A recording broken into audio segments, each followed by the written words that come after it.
இன்றைக்கி என்ன பார்க்க போகிறோம்னா ஹோட்டல் ஸ்டைல் தால் தடக்கா. தால் ஃப்ரை சொல்லுவாங்க. அது எப்படி செய்யலாம் அப்படின்னு பார்க்கலாம் வாங்க.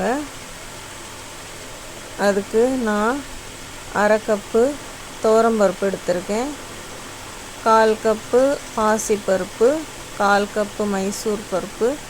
இது மூணையுமே நல்லா தண்ணி ஊற்றி கழுவிட்டு 2-3 தடவை கழுவிட்டு தண்ணி ஊற்றி ஊற வச்சுருங்க.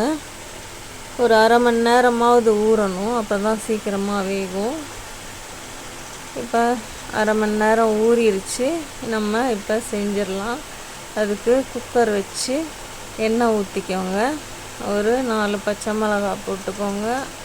எண்ணெய் காஞ்சோன்னு கூடவே வெங்காயம் போட்டு வதக்குங்க. அதுக்கப்புறம் தக்காளி 2 தக்காளி போட்டிருக்கேன்னா அதையும் போட்டு நல்லா வதக்கிடுங்க. இது நல்லா வதங்கினோன்னா கொஞ்சமாக மஞ்சத்தூள் சேர்க்கலாம். கொஞ்சமாக மஞ்சத்தூள் சேர்த்துட்டு அதையும் நல்லா மிக்ஸ் பண்ணி விடுங்க. அப்புறம் பருப்பு, நம்ம ஊற வச்சுருந்த பருப்பை சேர்த்துட்டு தேவையான அளவு தண்ணி ஊற்றிக்கோங்க. தேவையான அளவு உப்பு போட்டுட்டு இப்போ ஒரு 4 விசில் வர விடலாம் குக்கரை. விசில் வந்துருச்சு. அடுத்தது ஒரு பேன் வச்சு அதில் கொஞ்சமாக நெய் போட்டுக்கோங்க, கொஞ்சம் எண்ணெய் ஊற்றிக்கோங்க. அதில் கொஞ்சம் உளுந்து, கடுகு, சீரகம், வரமிளகாய் எல்லாம் போட்டு தாளிச்சிக்கலாம். அது நல்லா பொரிஞ்சு வரையில் நான் பூண்டை நல்லா ஸ்மாஷ் பண்ணி வச்சுருக்கேன். கொஞ்சம் இஞ்சியும் சின்ன சின்னதாக பொடியாக கட் பண்ணியிருக்கேன். ரெண்டையுமே போட்டுட்டு கொஞ்சமாக கருவேப்பிலை சேர்த்து அதை வதக்குங்க. கூடவே கொஞ்சம் வெங்காயம் சேர்த்துக்கோங்க. நம்ம வெங்காயம் ஆல்ரெடி போட்டிருக்கறதுனால இதில் கொஞ்சமாக வெங்காயம் போட்டால் போதும். இதே நல்லா வதக்குங்க. கொஞ்சமாக பட்டர் சேர்த்துக்கோங்க. அப்போ டேஸ்ட் ரொம்ப நல்லா இருக்கும்.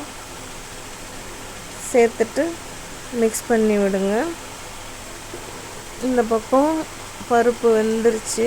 குக்கரை திறந்து வச்சுக்கலாம். அதுக்கப்புறம்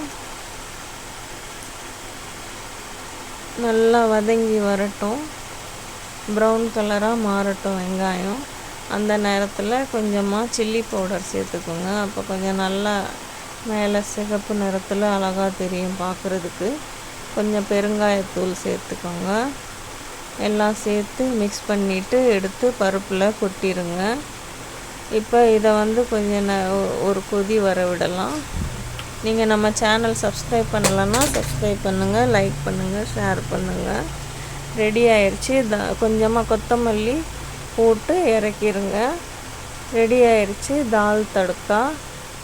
நீங்களும் இதே மாதிரி வீட்டில் செஞ்சு பார்த்துட்டு எப்படி இருக்குது அப்படின்றத கமெண்ட் பண்ணுங்கள். என்னோடய சேனல் சப்ஸ்கிரைப் பண்ணுங்கள், லைக் பண்ணுங்கள், ஷேர் பண்ணுங்கள். தேங்க்யூ.